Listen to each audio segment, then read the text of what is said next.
안녕하세요. 저는 작가이자 번역가인 유윤한입니다.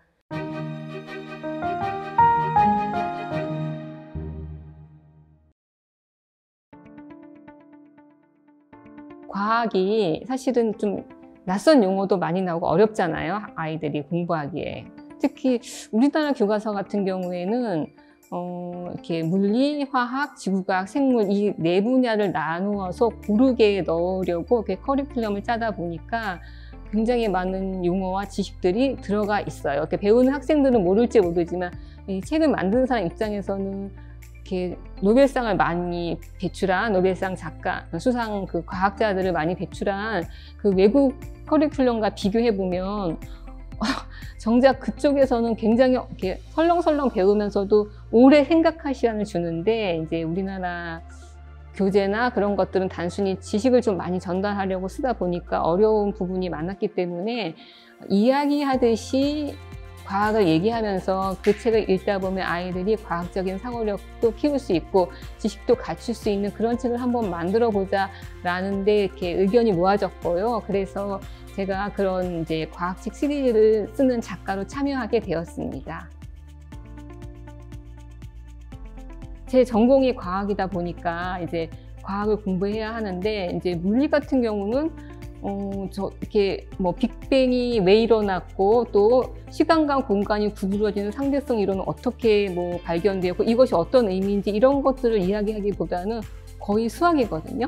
그러니까 그 몇 시간 동안 막 칠판 한 세네 번 지우면서 계속 수학 계산식 풀고 이러다 보니까 너무 어려웠고 지루했어요. 그런데 도서관에 가니까 이런 이야기들을 정말 궁금해서 우주나 궁금해서 인공지능처럼 이야기하듯이 풀어서 놓은 물리학 서적들이 있었는데 그게 이제 일본 원서들이 많았거든요. 그래서 그 원서들을 찾아 읽으면서 과학이 이렇게 재밌는 것이었고 이게 철학의 한 갈래에서 출발해서 지금은 이제 경제 경영, 요즘은 또 첨단 기술을 모르면 또 기업 경영도 할 수 없잖아요. 그래서 굉장히 이게 엄청난 영향력을 가졌구나 하는 걸 알게 되면서 과학책을 많이 읽었고요.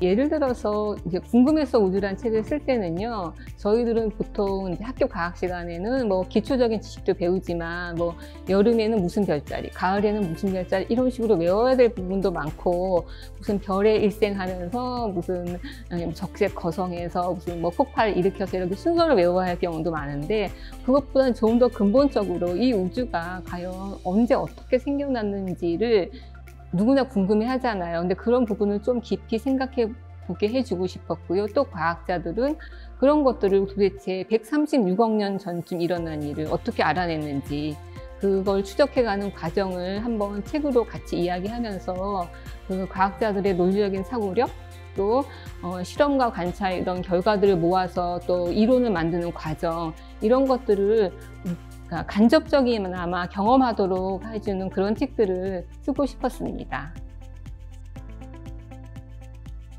과학책은 일단 좋은 점이 첫 번째는 상상력과 호기심을 키워주는 것 같아요. 이제 과학을 읽으면서 우리가 몰랐던 지식도 알지만 또 미래에는 이런 일이 일어날 수 있겠구나 하고 이렇게 상상을 해보게 되고 특히 뭐 인공지능이나 로봇이나 뇌과학 같은 걸 보면 뭐 컴퓨터와 뇌가 연결돼? 그러면 내 뇌에 뭐 칩을 심어서 똑똑해질 수 있겠네? 아니면은 무슨 앞으로 이런 분야는 뭐 로봇이 들어온다고? 그래서 그럼 나 그쪽에 가서 일을 한번 해볼까? 특히 뭐 유전자 같은 경우 요새는 뭐 유전자 설계 이런 분야들이 굉장히 사람이 많이 부족하거든요. 그래서 그런 식으로 이제 미래 사회에 대한 상상력도 키우고 또 이 세상에 돌아가는 현상에 대한 호기심도 이제 해결할 수 있어서 좋고요.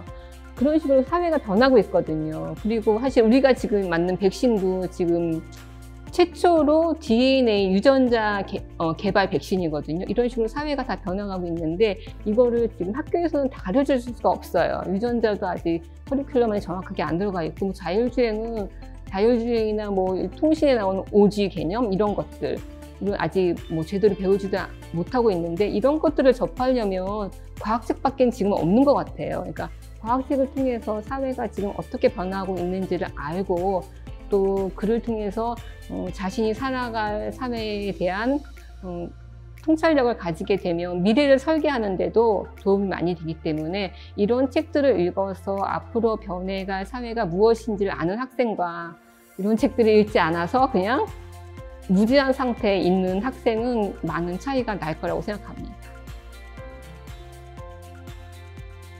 자신이 직접 실험을 못해도 과학자들이 어떤 데서 문제점을 발견해서 어떤 식으로 가설을 세우고 어떻게 또 실험을 해서 그 실험에서 나온 데이터로 어떤 결론을 내는지 그 과정을 따라가 볼 수 있도록 항상 저는 이렇게 해서 과학자들의 이야기를 굉장히 많이 다루는 편이거든요.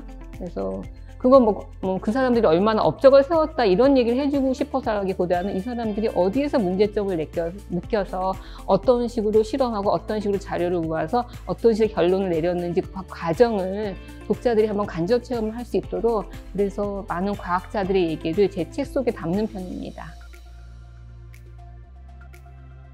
궁금했어 시리즈 같은 경우는 일단 지루하지 않게 쓰려고 노력했고 특히 뭐 우주든 인공지능이든 뇌과학이든 과학자들이 어떤 이 주제에 대해서 문제점을 느끼고 거기에 대해서 자신들이 이것을 해결하기 위해서 도전하는 과정, 또 그들이 서로 협력하는 과정, 또 한 사람의 과학자의 발견이 그 뒤에 어떻게 이어져서 깊어지는지 그런 역사적인 과정까지 같이 함께 볼 수 있도록 그렇게 썼기 때문에 이렇게 초등학생들이 이 책을 보면은 뭐 과학적인 지식뿐만 아니라 그것들 그런 문제들을 해결해 나갈 수 있는 사고력과 또 앞선 과학자들이 이룬 업적을 뒤에 오는 과학자들이 받아서 하는 과정을 통해서 어떤 역사적으로 볼 수 있는 그 맥락까지 볼 수 있도록 그렇게 썼습니다.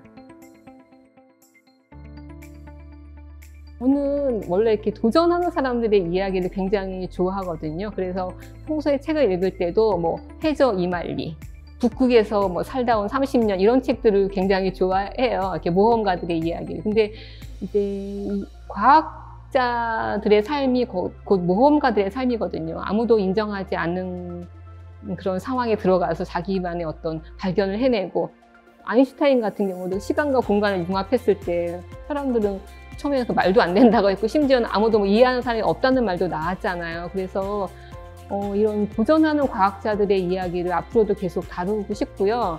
또 학교에서 가르쳐지지 않은 그러나 우리가 알아야 할 빨리 변화하고 있는 세상을 살아가기 위해서 알아야 할 그런 지식들을 또 담은 과학책도 또 계속 써가고 싶습니다. 항상 호기심을 가지고 세상을 바라보면서 남들이 보지 못한 것을 보길 바라고요. 그리고 과학책을 많이 읽으면서 지식도 쌓고 근데 사실 이거는 뭐 의무적으로 할 필요 없는 것 같아요. 자기가 끌려야지 하는 거지. 그러니까 원한다면 이렇게 끌리는 부분의 책을 갖다가 정말 재미있게 읽고서 잘 정리해 두고요. 그러다 보면은 이제 자신만의 지식이 쌓일 것이고 또 많은 일을 경험하고 도전하다 보면은 또 자신만의 시각이 생길 테니까 그런 어떤 지식과 생각과 경험이 어우러지다 보면 자기 안에 어떤 쓰고 싶은 이야기가 차오를 거예요. 그러니까 그 순간이 다가올 때까지 항상 도전하면서 노력하면서 많은 것을 읽고 쓰고 경험하길 바랍니다. 네, 감사합니다.